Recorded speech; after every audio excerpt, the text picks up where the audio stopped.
Hello, everybody, and welcome to the Sunday service of the Atheist Reformation. Joining me once again is my co-host Harry, and yes, I know we got a little bit of a late start. That's his fault. Yeah, it's mine. I own it. Yeah, it's all Harry's fault.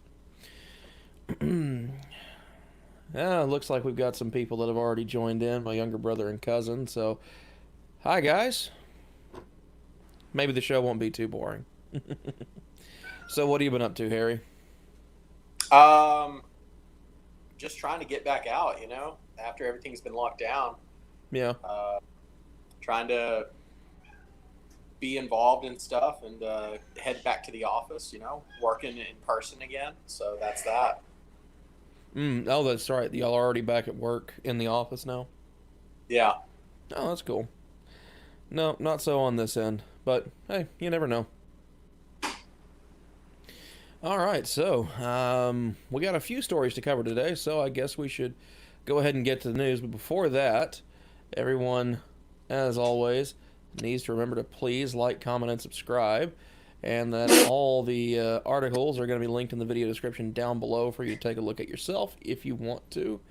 Also, remember to follow the Atheist Reformation on Facebook at facebook.com/the Atheist Reformation, which Harry is pretty much managing the Facebook page for the time being because uh, I'm not a really big fan of social media as a whole. I Yeah, I know, go post stuff, figure. let I'm on people know. YouTube and I don't like social media. Also, if you have any story ideas or you want to be on the show, discussions with a theist, or have another idea for a topic you would want covered on a show, you can send me an email at theatheistreformation@gmail.com. I do my best to try and look at that email every single day or every couple of days on the outside sometimes. But for the most part, it's an everyday thing. And also, keep an eye on the ticker down below. Remember to hit that notification bell icon after you subscribe. It's the little one just off to the right. Lets you know when we got new shows and content coming. Because in case you haven't noticed, aside from a cat in the way of Carrie's camera, I've already got next week's show announced for the Sunday service. Normally these don't drop until the day of, but found a really good, really in-depth article that is quite long and deserves a show all to itself. And so we're going to go through and look at those 17 different perspectives on what the potential future of religion in the world in the U.S. is going to look like in this coming decade. That was always something that was kind of weird to me. You know, Harry? Yeah. Is that when they look at centuries, they didn't say the 21st century started until January 1st of 2001, but they're declaring the new decade starting in 2020 instead of 2021. It's a little weird, but it actually makes perfect sense because everyone always wants to jump the gun. Yeah. So they always call 2020 or like 2000 the beginning of the new century. And Mm-hmm. then 5 years later, they'll say, well, actually, it started Right. on 2001. Yeah, yeah. Whoop de doo dah. Um, and also, I wonder how many people are going to try to put a corrective comment preemptively on next week's video because I said as we look into the start of the 21st century's third decade. Oh, yeah. It'll be That's fun. interesting to see how many people try to correct that. But two is smaller than three. Yeah, it is. Uh, well, we had the aughts, we had the teens, and now we have the 20s coming around. Uh, Thank you, Mayans, for that concept of zero. uh, say what? I said, thank you, Mayans, for that concept of zero. Mm,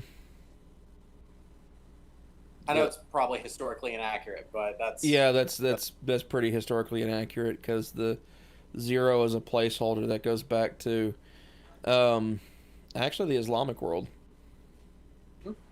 Yeah, go figure. Before the first Islamic caliphate.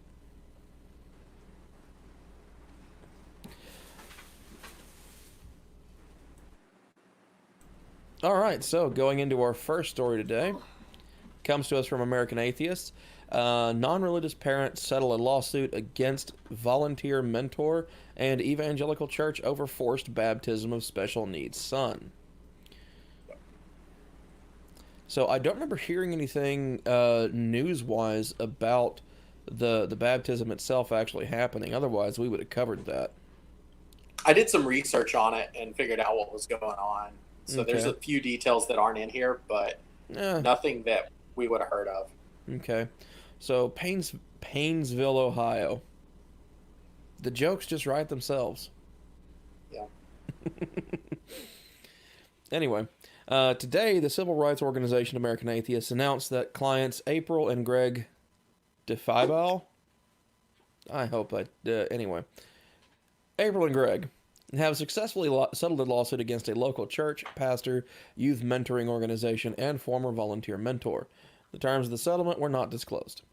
Of course, that's fairly common in situations like this. Filed in the Lake County, Ohio Court of Common Pleas.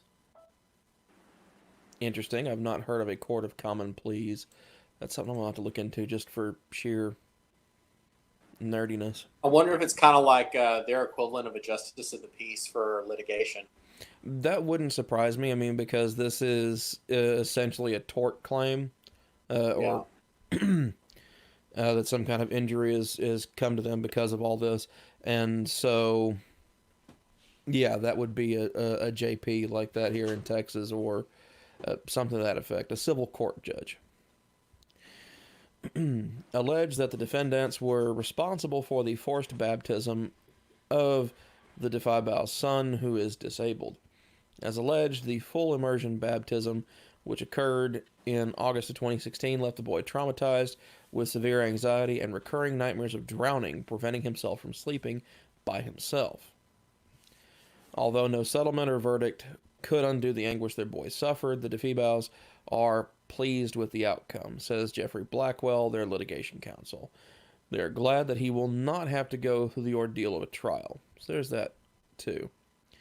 And the parent's attorney applauds the defendant's decision to go ahead and try to settle the case and successfully settle the case to allow the family to move forward without actually dragging this into a trial. And says everyone, whether a pastor or volunteer mentor, must respect the family's values.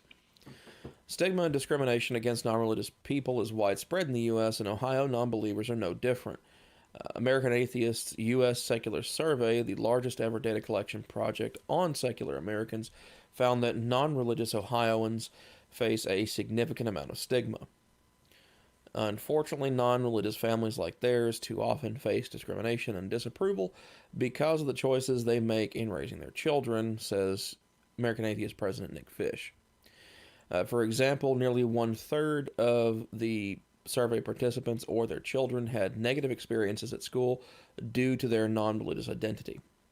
Of those who experienced this discrimination in education, there was a 21.5% higher rate of likely depression, although I would say that's probably a correlative value, not necessarily a causal value, but, that remains to be seen. Then, of course, Fish gives a closing statement hoping that the settlement brings a sense of closure to the family and so on and so forth. So, all in all, fairly straightforward, it seems. Yeah. So there are some details that they missed in that summary, though, that are interesting, but nothing really changes too much of the story. What details did they miss? Church.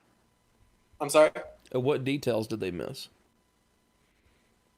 So the backstory is that apparently it's the child has a big brother through big brothers, big sisters. Mm-hmm.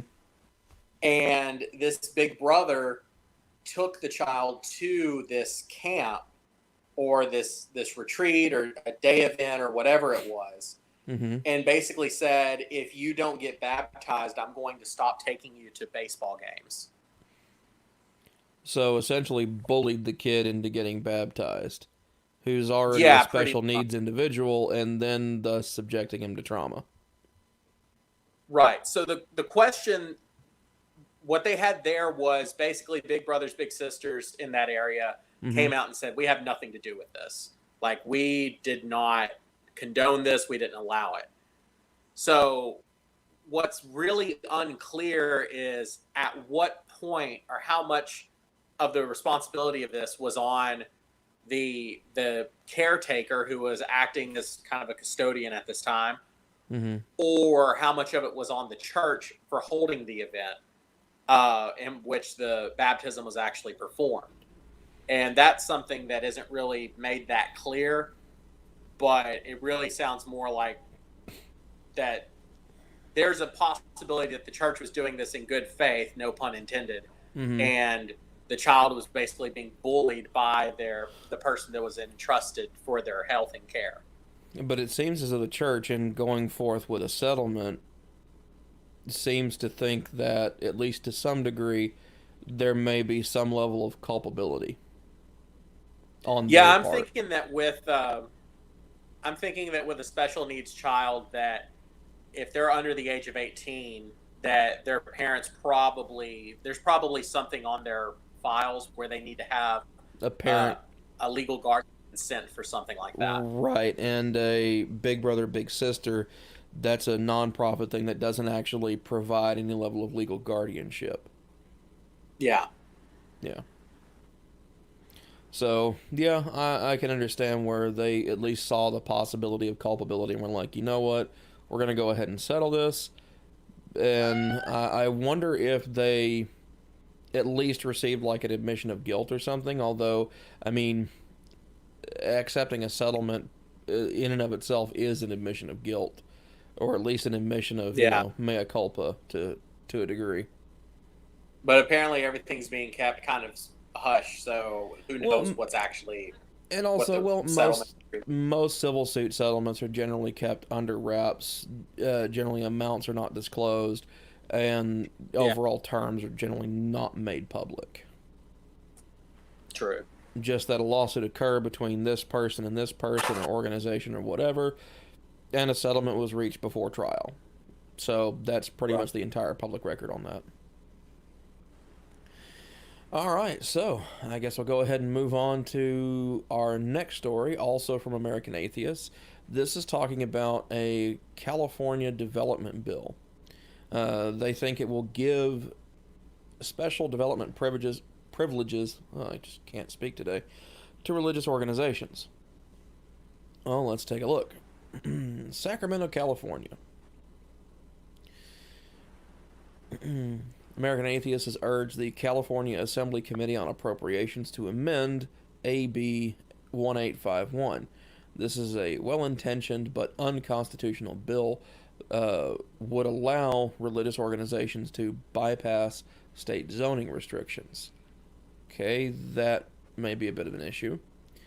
More specifically, AB 1851 would allow a large church to convert a portion of its parking lot into housing without replacing the parking spaces required by local ordinances. While proponents may argue that the bill encourages religious institutions to house the homeless population, it also creates special privileges for religious organizations in violation of the Establishment Clause. It does not allow secular nonprofit organizations to make use of the zoning exemption to provide housing for homeless people. Fortunately, lawmakers can avoid constitutional concerns by simply making the exemption available to nonprofit organizations more broadly, rather than just religious institutions. Okay, so that seems like a fairly simple fix.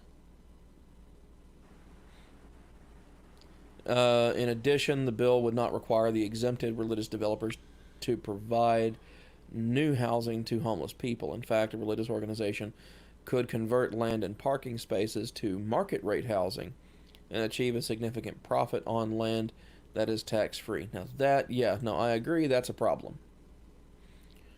There needs to be some level of obligation as to what that new development is going to be used for. We applaud your consideration of unconventional means to address the dire needs of the homeless people in California. However, the current exemption is under-inclusive, misaligned, and likely unconstitutional. I urge you to consider amending the bill to create an exemption for secular and religious nonprofits alike to provide housing for homeless in California. And then, of course, they have their open letter that they sent to them.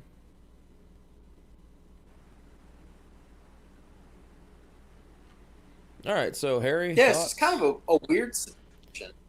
It is rather Yeah, it's odd. kind of weird. Like I'm not from California, so I don't really understand what's going on. In Oh no, neither am theory, I. I'm kind of a smaller government guy, so I'm just like, Yeah. just let anyone do whatever they want with a parking lot. It's a parking lot. But like, are they doing permanent housing? Like, are they building apartment complexes in their parking lot? That's Or about what it sounds like. Um, is it like they're putting up temporary tents, like shelters, no, it's not. They're putting up in temporary wait? tents. It's based on the text provided. Um, it based on the text provided in the bill, it actually enables a religious organization to convert land and parking to market rate housing. Okay.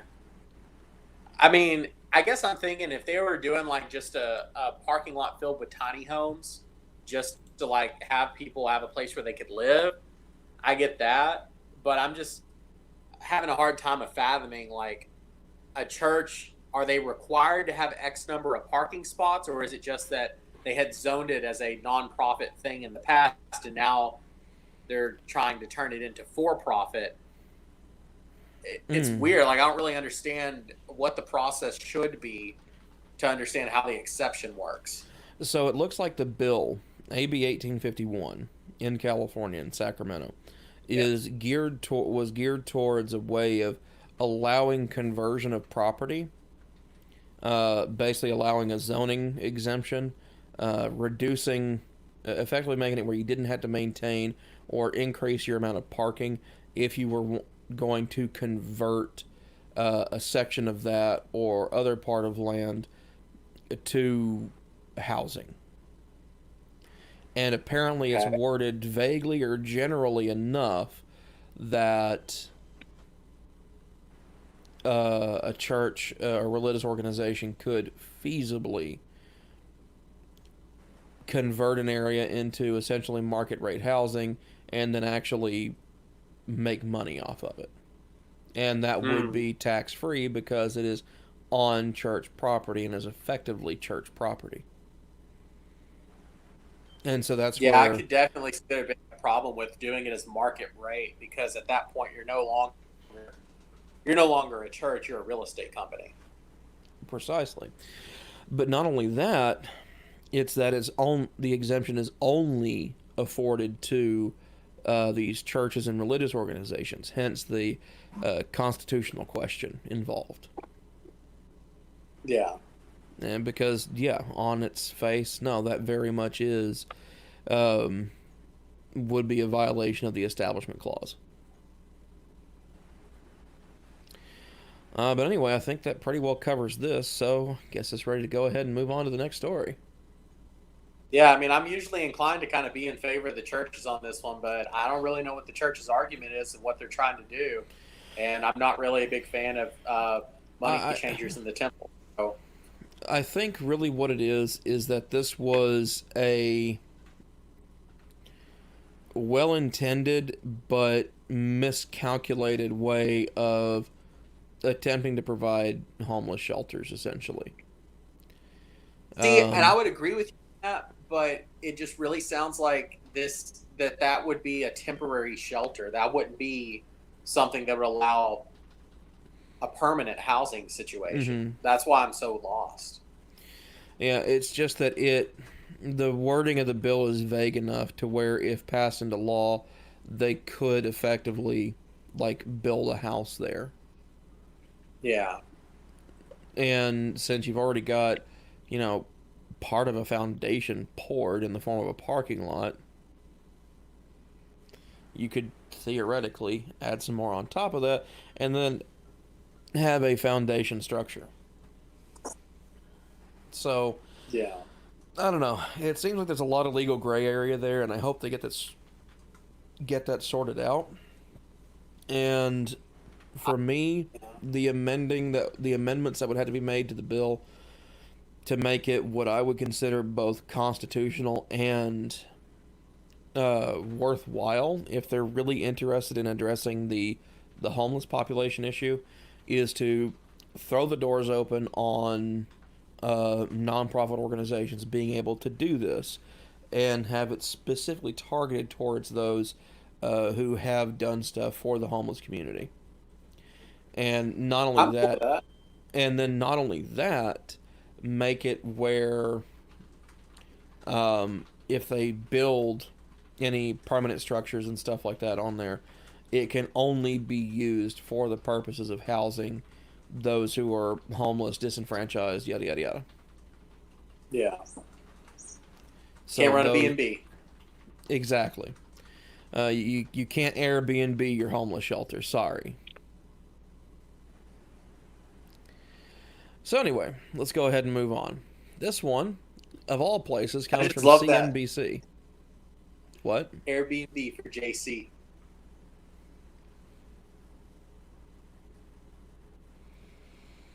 Mm. I wish Sorry.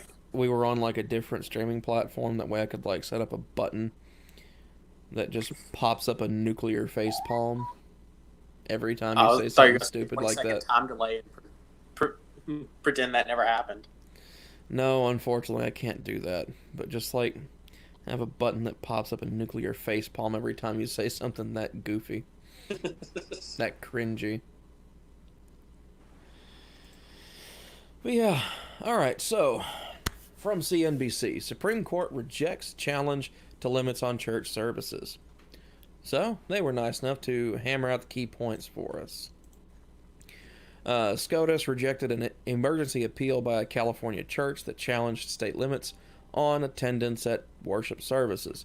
Limits have been imposed to contain the spread of coronavirus, and the church argues that limits on how many people can attend their services violates constitutional guarantees of religious freedom.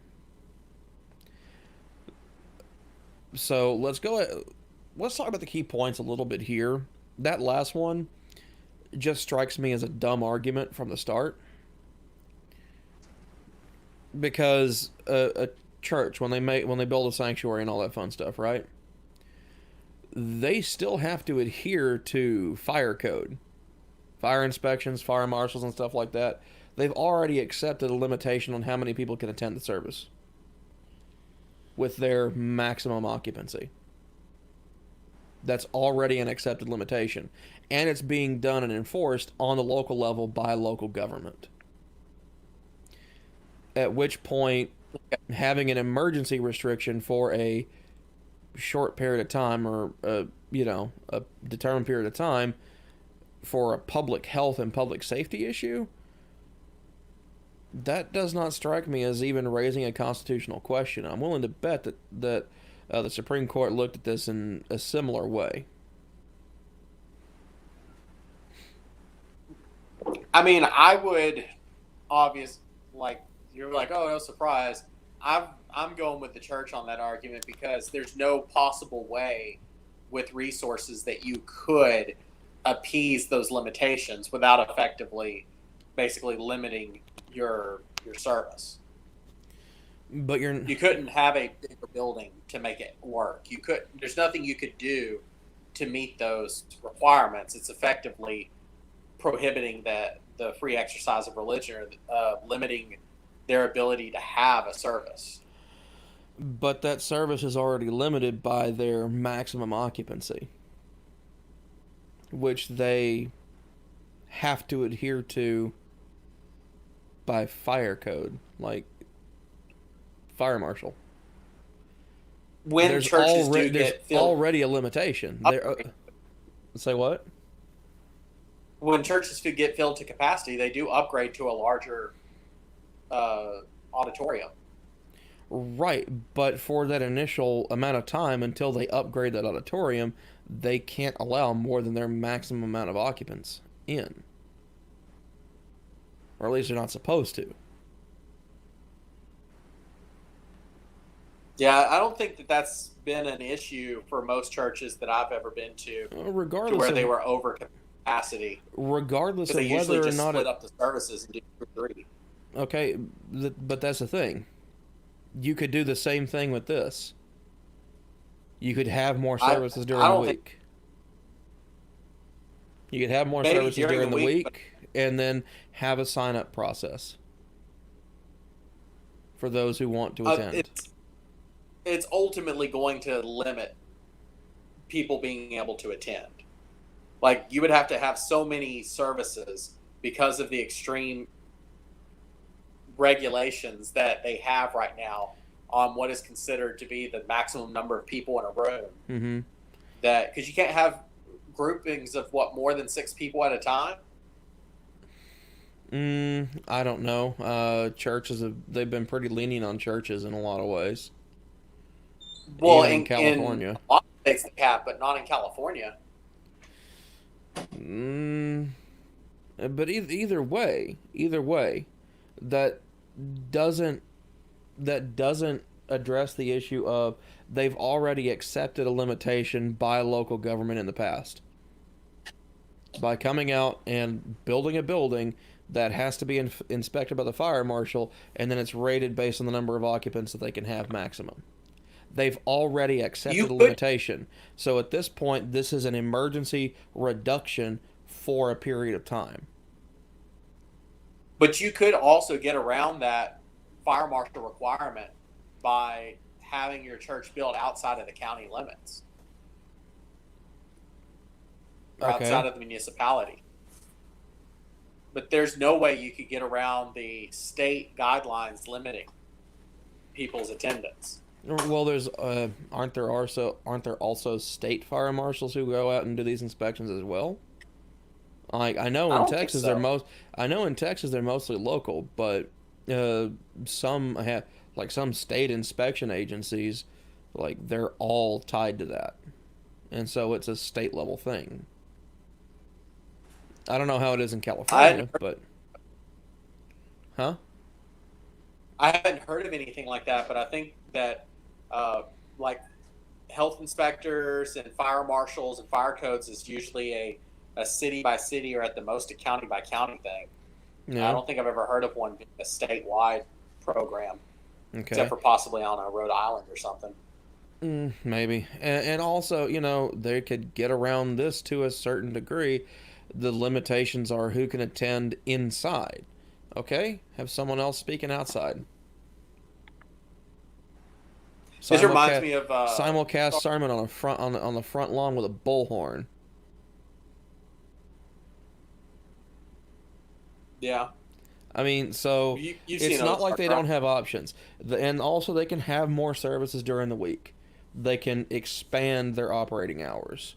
They can offer more evening services. Yeah, They can do more. Gosh, when I was a Methodist, they called them sunrise services. They could do more of those. Like if they've got the staff to do it, they can do more services. yeah. My concern is just that we'd have to know exactly what limitations they were putting on the church because if you had a congregation of 600 people and then you can't meet more than 6 people at a time, that would mean that you'd effectively have to have 100 different services in the week, which Yeah. that's just not possible. So anyway, let's take a look at the story itself. A divided Supreme Court on Friday rejected an emergency appeal by a California church that challenged state limits on attendance at worship services that have been imposed to contain the spread of coronavirus. Over the dissent of the four more conservative judges, Chief Justice John Roberts joined the court's four liberals in turning away a request from the South Bay United Pentecostal Church in Chula Vista, California, in the San Diego area. The church argued that limits on how many people can attend their services violate constitutional guarantees of religious freedom, and had been seeking an order in time for services on Sunday. The church said it has crowds of 200 to 300 people for its services. Roberts wrote in brief opinion that the restriction allows churches to reopen at 25% of their capacity, with no more than 100 worshipers at a time, appear consistent with the First Amendment. Roberts said similar or more severe limits apply to concerts, movies, and sporting events, where large groups of people gather in a much closer proximity to each other for extended periods of time. Justice Brett Kavanaugh wrote in dissent that the restriction discriminates against places of worship in favor of comparable secular businesses. Such discrimination violates the First Amendment. I don't see where that discrimination has actually taken place.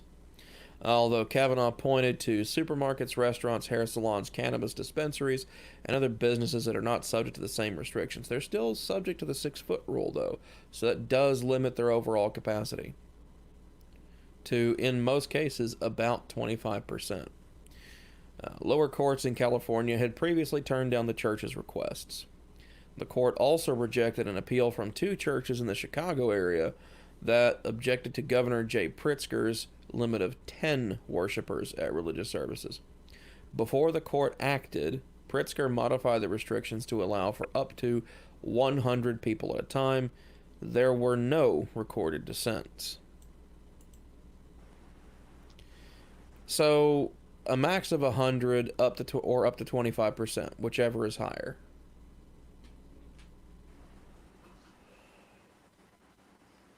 Wait, whichever's higher or whichever's lower?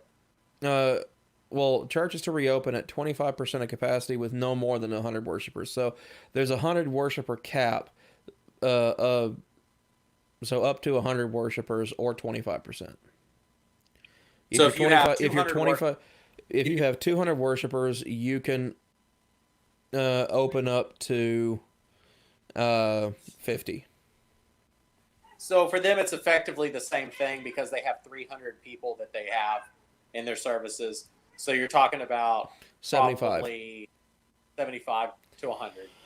Right. It's around. It's close enough.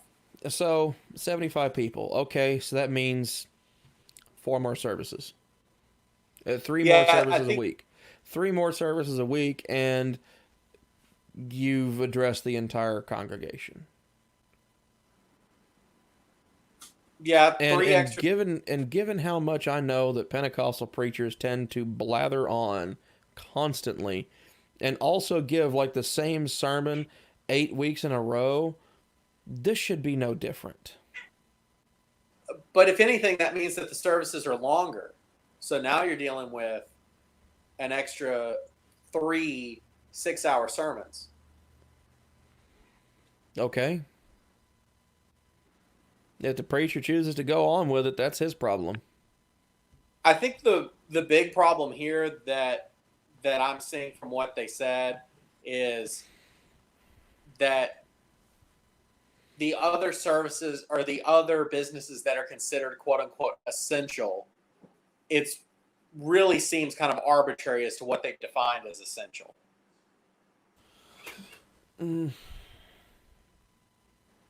Yeah, I'm with you at least when it comes to things like hair salons. However, say what?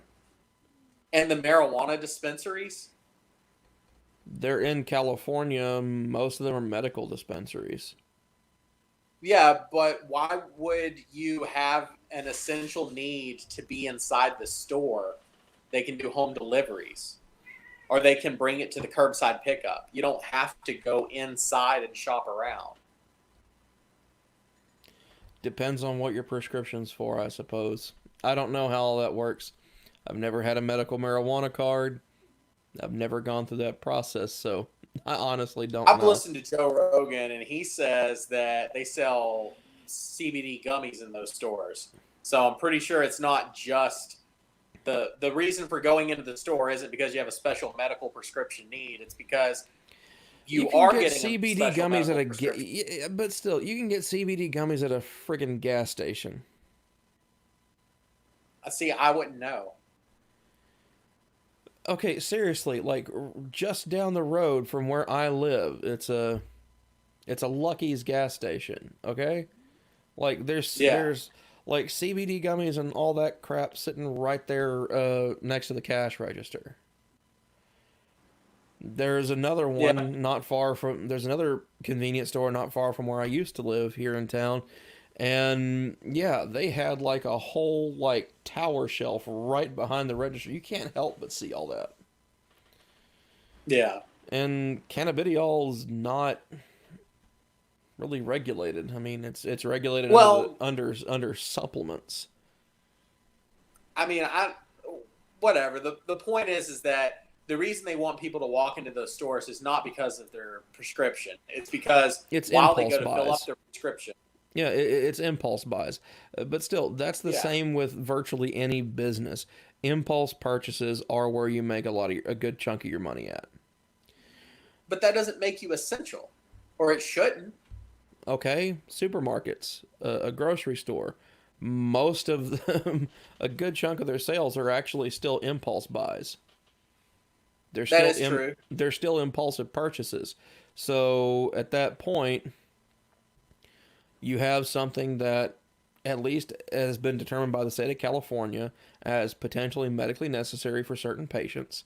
And so essentially a cannabis dispensary is a pharmacy, at least in terms of looking at it from the California perspective. That's a pharmacy.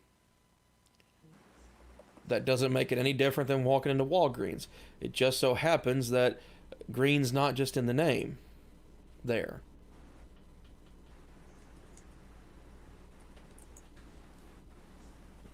Hey, KCA Randy, thanks for tuning in, man.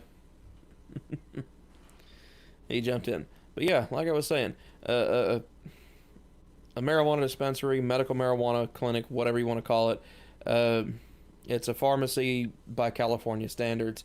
Just like a Walgreens, it just doesn't have green in the name. The green's inside. Yeah. So anyway, let's move on to the Mark Maron piece, since you like to rip him off so much with your thinky pain. I like Marin. He has his moments. Alright, so why people believe that religious faith will save them from disease. This comes to us from The Conversation. So they tend to be pretty nonpartisan for the most part, and I actually do enjoy reading a lot of their stuff. Anyway. From the Black Death and AIDS to COVID-19, whenever societies have suffered outbreaks of disease, there have always been those who are quick to seek both religious explanations and solutions. A recent poll of religious Americans found that around 2/3 believe that COVID-19 has been sent by God as a warning to mankind. I thought that was kind of high. Hang on, we're going to break from this for a moment to click that link. I want to see. Oh, I don't like you, Forbes. Only for this page will I turn off my ad. Really? Wow. You suckers. They're like, you gotta turn it off for the whole site.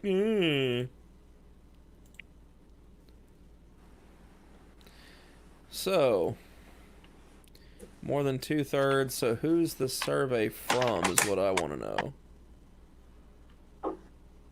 Oh, by University of Chicago Divinity School. So, some 63% of believers surveyed said they think God is telling humanity to change. And it's a little over 1,000 respondents to the survey. So, that's actually fairly statistically relevant. I'd like to see more. Yeah, University of Chicago play around when it comes to like psychology and sociology. Yeah, I mean, like that's a pretty statistically relevant sample. I mean, I got to applaud that. So anyway, forget Forbes. We're going back to the core story. So looks like yes, about 2/3 of people believe that COVID-19 has been sent by God as a warning. What? I do wonder how they phrase that question, though. It would be nice to see how they phrase the question. At some point, you might want to dig into this one, click the link, and see if you can get a transcript or a copy of the questionnaire. Okay. So, the idea that God punishes the wicked with diseases to which the virtuous will be immune exists in many religions and goes back at least as far as the Hebrew Bible.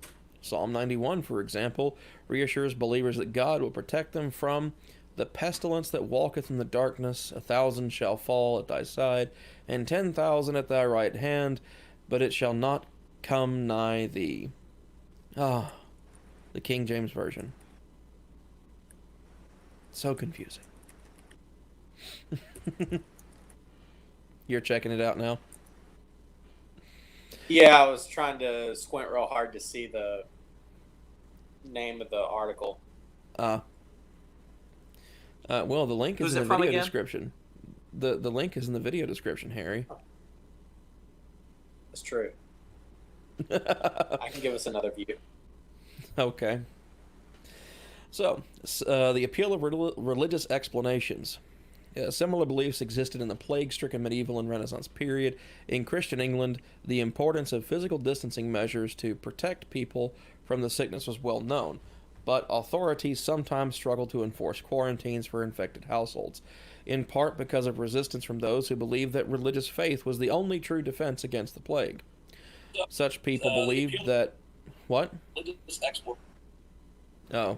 Mute Sorry, the video, Harry. feedback. Such people believed that physical safety bad. measures were therefore pointless. In 1603, the Church of England issued a condemnation of those who run desperately and disorderly into all places and amongst all persons and pretend our faith and trust in God's providence, saying, if he will save me, he will save me, and if I die, I die. Okay, so that's like a divine Drago right there. Yeah. If I die, I die. Yeah. Mm-hmm. If Protestantism dies, it dies.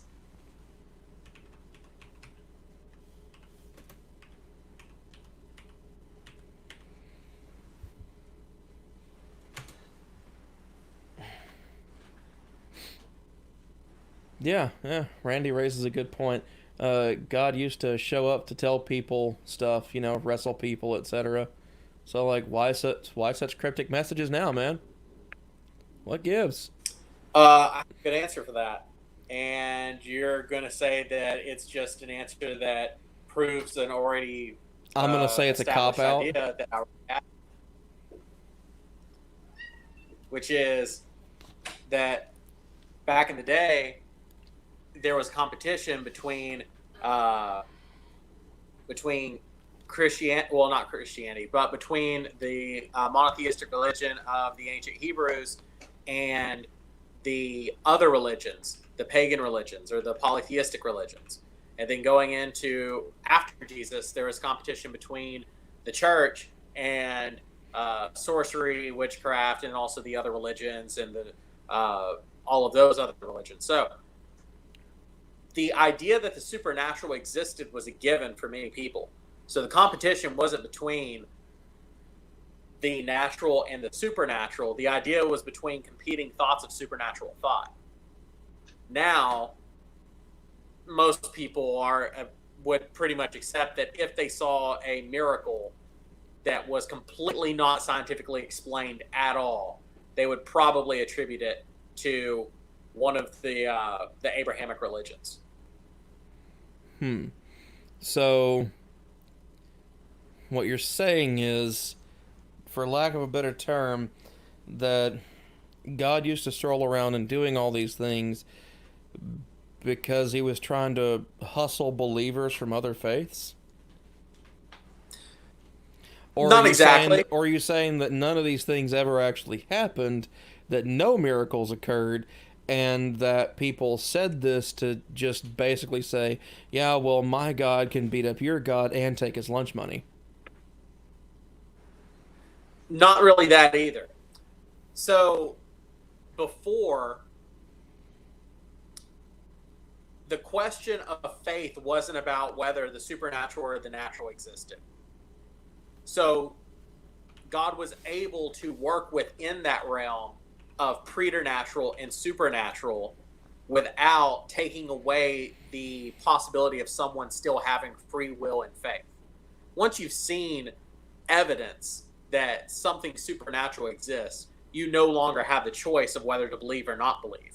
You're just having the choice of whether to go along with it and accept, or to deny it. Okay, so, but what about for those that he revealed himself to? He took their choice away as to That's a whether or pretty not good to question, believe. but most of the people that have been revealed to already had established faith. But still, at that point, still revealing himself at that point, removes their free will to eventually choose otherwise. Yeah, I would think. So at that point, it's still an issue of determinism. Yeah, the issue that I would have, the problem I have the most issues with, would be in the New Testament with Saint Thomas. Okay. Well, anyway, moving on with the story. Like, he didn't know. He made it very apparent. Like, I don't really think it's you. And then he's like, but it is. And he's like, oh, it is. And that part never really made sense to me. I'm going to be honest with you. Yeah, he wasn't sure until Jesus said, okay, finger me. Yeah. Way. This is why we can't have This is why we can't have 200 subscribers, Drew. No, it's not. If anything, my humor draws subscribers. Anyways, and we got 4 people viewing live, so hey, awesome. That is nice, though. Thank you all. So spending the modern your time that you could be doing way better things on. Hey! Don't let them know that. The modern day equivalent, perhaps, is the American woman interviewed outside her church in early April 2020 who commented, "I wouldn't be anywhere else. I'm covered in Jesus' blood. That's a wonderful image. All these people go to this church. They could get me sick, but they're not because I'm covered in his blood." I don't know. Sounds pretty metal. Yeah. So even Jesus loves metal. Oh, yeah, dude. Anyways, this woman is not alone. According to the poll, 55% of Americans with religious faith believe to some extent that God will protect them from being infected. Such beliefs are popular because they offer individuals a sense of control and order within an otherwise frightening situation. Natural disasters such as earthquakes, tsunamis, and widespread outbreaks of disease are likely to create a particular anxiety because they feel so random. Unlike in times of war, where there is usually a clear enemy and a sense of why individuals have been targeted, the issue of who gets sick and who doesn't in the case of a virus is harder to rationalize. The belief that disasters are sent to test the faith of the virtuous and punish the wicked may, therefore, make the situation easier to bear. Such beliefs suggest that what is happening is not random, that there is order behind what appears to be chaos. They also suggest that there may be a way to protect yourself from getting ill through prayer, penitence, and renewed religious faith. So, I get where it's it's basically a comfort blanket. You know, okay, I understand that. They wrap themselves in their faith, and I'm fine with an individual person doing that. If that's what helps them cope and prevent them from doing something stupid, fantastic. But to say, oh, I've got, you know, my divine magical Jesus juice lathered up all over me, I'm going to go walk outside wearing my red sunscreen.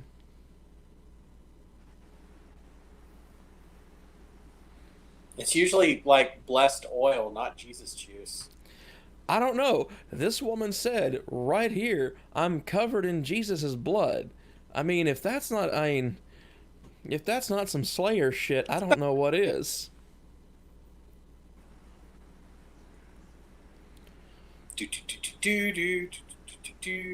Hey. Copyright. What? Exactly. Oh, yeah. I can only do that for 12 seconds. More like 2. Oh.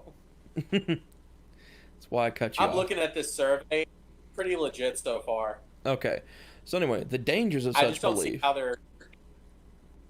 Do what? So now we're getting on to the next section of the dangers of such belief. Such beliefs are also potentially dangerous for obvious reasons. One problem is that they lead to blaming the victims of the disease for their sickness or death. We saw how damaging this belief could be in the 1980s and the early years of the AIDS epidemic. The idea that AIDS was exclusively an illness of gay people and was God's punishment for homosexuality, which was promoted by various fundamentalist religious groups and individuals, was one of the reasons why it took so long for many world governments to take the epidemic seriously. Believing that God will protect the faithful may lead people to ignore measures such as social distancing. The woman interviewed outside her church was refusing to observe the recent ban on large-scale gatherings because of her belief that a religious person like herself could not be affected by the coronavirus. Yeah, and to me, that's a good chunk of self-brainwashing right there. I found the question that they reference, and it is not a good worded question for how they're using it. All right, so what's the question? There are other questions in here that would have been way better to use. Like one of them was, did you believe in God before the coronavirus? And like, there's a group that was basically like, I didn't believe in God then, I still don't believe in God.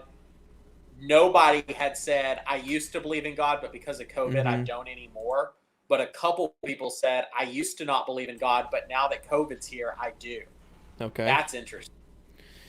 This is the question they used. They gave them 4 options. One was, I don't believe that God exists at all. In terms of thinking about the coronavirus, how do you feel about this? Doubting that God exists, that God is telling humanity to change how we are living, God has abandoned humanity, or God will protect me from being infected. Okay. Those are pretty legit 4 choices if you're gonna like manage them out. I mean, yeah, but there's not anything where it's like,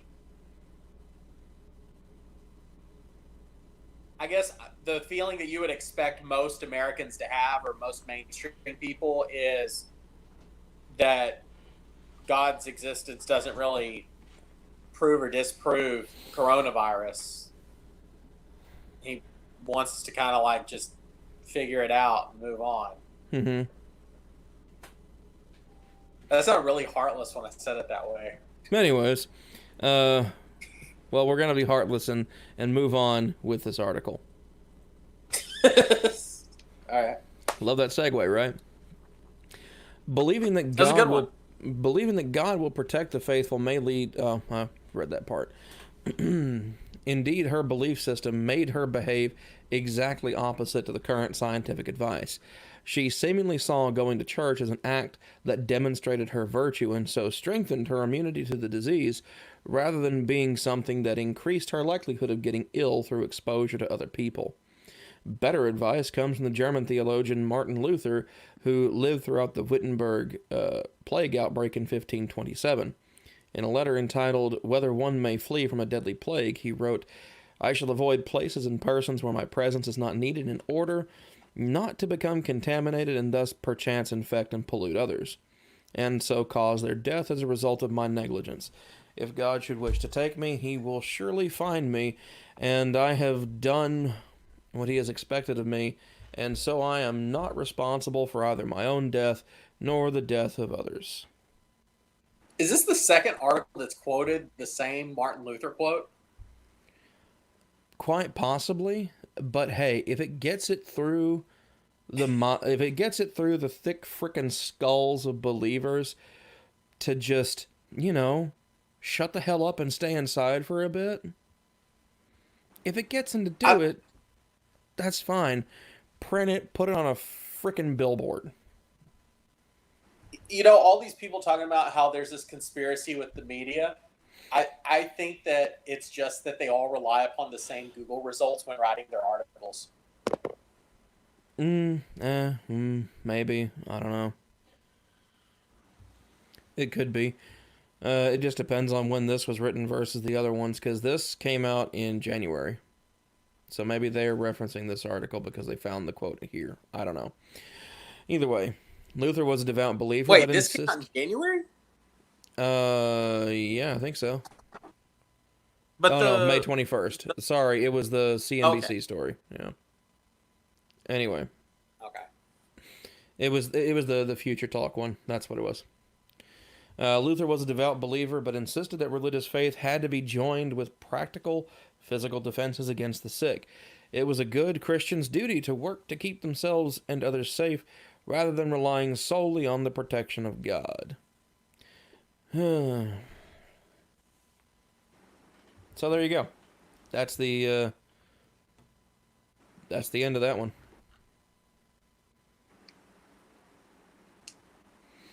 I mean, you got kind of the two sides of whether you're thinking about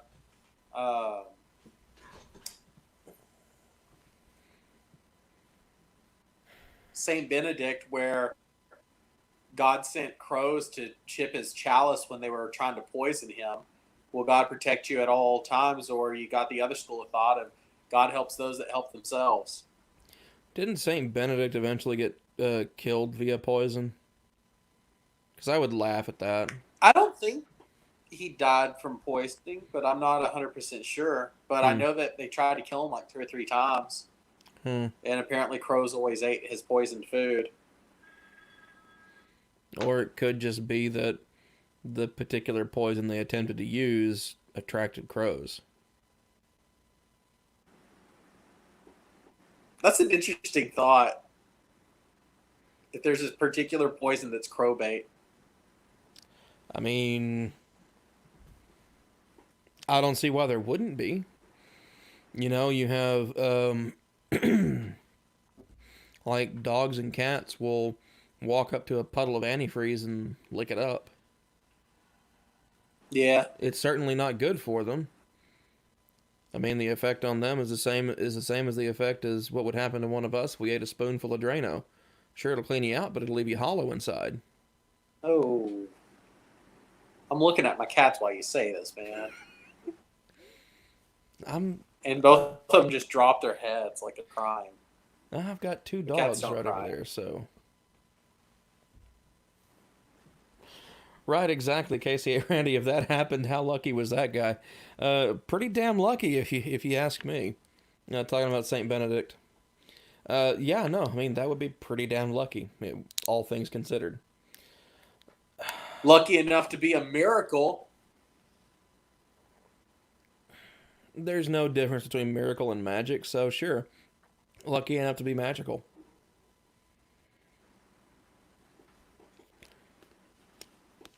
What's the thing about like once is statistically bound to happen, twice is coincidence, 3 times is correlation or something. Yeah, 3 times is correlation. And then it's like 4 times is a miracle. No. Because I think it took like 5 or 6 to get to causal. Oh. So there you go. Yeah, exactly. It's just really a benefit of random events. Crows are in the area that just so happened that the toxin that they used to try to poison the guy would attract crows or attract animals or whatever. I mean, that's kind of how I see it personally. That seems like it would make the most sense. But, you know, there I go, this damn dirty atheist, looking for a naturalistic explanation to something. I feel like in your free time you're going to end up writing a fanfic where it's like Saint Francis was basically a druid trying to poison Saint Benedict or something. I mean, I don't have that much free time, but I'm not saying anyone shouldn't write that. I mean, if Alan Moore did a League of it might piss off Gentlemen, it might piss off the Catholics a little bit, though. Might. I don't think it could make him any angrier than Da Vinci Code. Maybe. I mean, or perhaps the big divide going on between some Catholics and what Pope Francis is doing here and there, making Uh, all these changes. I like how the church, I can't remember if it's the Catholic Church or if it's the Anglican Church, but there's one of the churches is completely cool with Hellboy. They're like, what? He fights I'm willing to evil. bet it would Sure, be the you can kill Anglican. Dark. I'm willing to bet it would be the Anglican Church that'd be cool with Hellboy. I mean, the Anglican Probably. Church. The It's Anglican whatever Church is they filmed really. in the last movie. The Anglican Church is pretty much just Catholicism without a pope. Yeah. Yeah. Randy says that's a damn good story, though. Saint Francis is a druid trying to kill Saint Benedict. It'd be kind of cool. It'd be an interesting thing to see. But anyways, folks, we are out of stories now. So we're going to take a few minutes, let anybody who wants to ask any questions, go ahead and ask those questions, and we will try to answer as many of them as possible. If nobody has any questions in the next couple of minutes, we'll go ahead and close out the show for the evening. So, Harry, any revelations, apocryphal thoughts to go towards any of the stories that we covered today?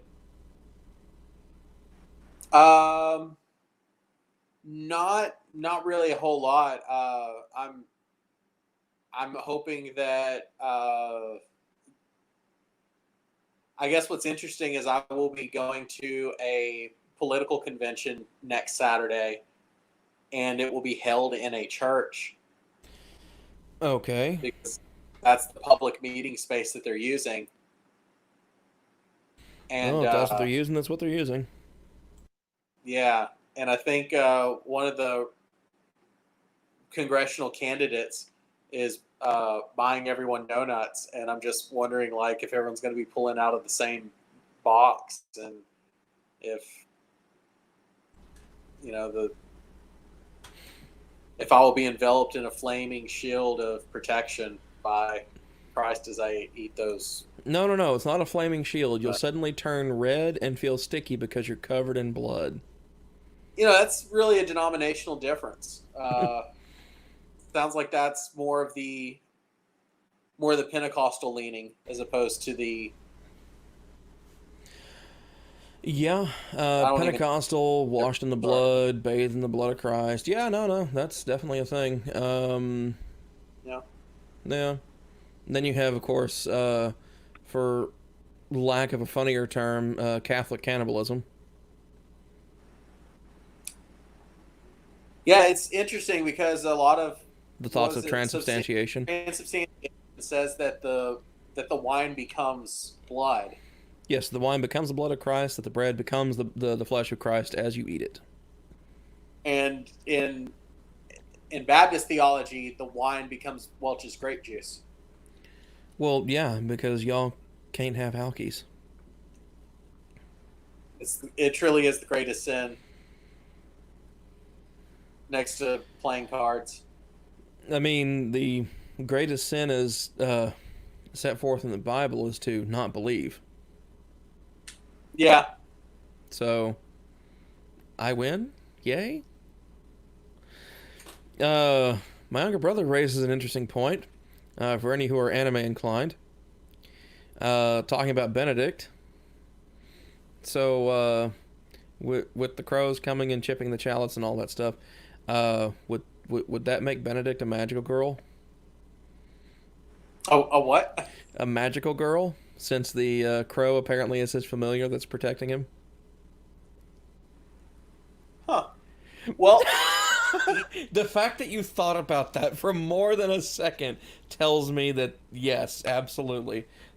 So Saint Francis is a druid and Saint Benedict is a magical girl.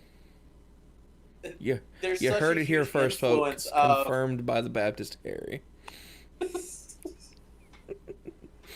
But there is legitimately a huge influence of kind of like, I don't know, early 1000s Christian tradition that pops up in anime that's in the late 90s to early 2000s. So, like, it very well could be some kind of correlation there. I mean, I think that's more correlative to Christianity, like flooding into the island with missionaries after World War II, and it kind of permeated the culture. Sense. Because Shinto Buddhism was a really big thing even up until into World War II, and it still is a pretty important thing today. And so you have that whole ancestor worship type thing.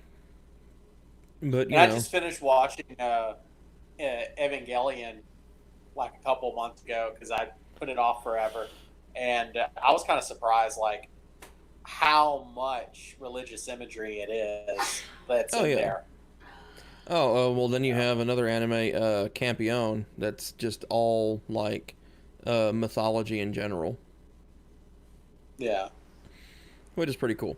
But anyways, looks like we don't have any more questions coming up, so I guess it's time for us to go ahead and try and wrap things up for this evening. Just a couple of quick announcements. This Saturday at 3 p.m., no, either noon or 3 p.m., I'll tell Harry and he'll make a Facebook post later. I'll be on the Reason and Theology channel, and the discussion there will be a roundtable on Young Earth. So that'll be fun. It's funny you said wrapping it up because that's actually my rapper name. No, it is not, Harry. Young Earth. No.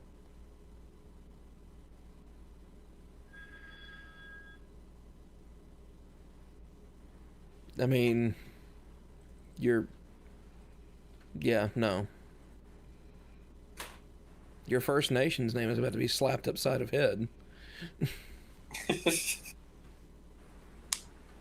But anyways, so we're going to go ahead and wrap things up. I will be on Reason and Theology either at noon or 3 o'clock this coming Saturday on June 13th, discussing Young Earth. That should be an interesting discussion. Pretty sure I won't be the only rational one there when it comes to that topic, so it will probably be pretty interesting. And then, of course, next Sunday we have another Sunday service. That'll be our 24th episode at that point. So that'll be 6 solid months of content at that point, back to back to back to back. Pretty cool. And, of course, we'll be covering that very long article with the 17 different perspectives on what religion and religious thought or the future of religion is going to look like for this country and for the world in the 2020s. So, as always, I've been your host, Drew, co-host, Harry. Never can get used to the damn camera thing. I go by Young Earth. It's about to be aggravated dumbass. Planet side creationist. Don't you dare don't you dare sully the name of the Planet Side video games. Those were good games. Don't even try it. Anyways, I've been Drew. That was my co-host Harry. Tune in next week for another Sunday service and catch me on the Reason and Theology channel this Saturday.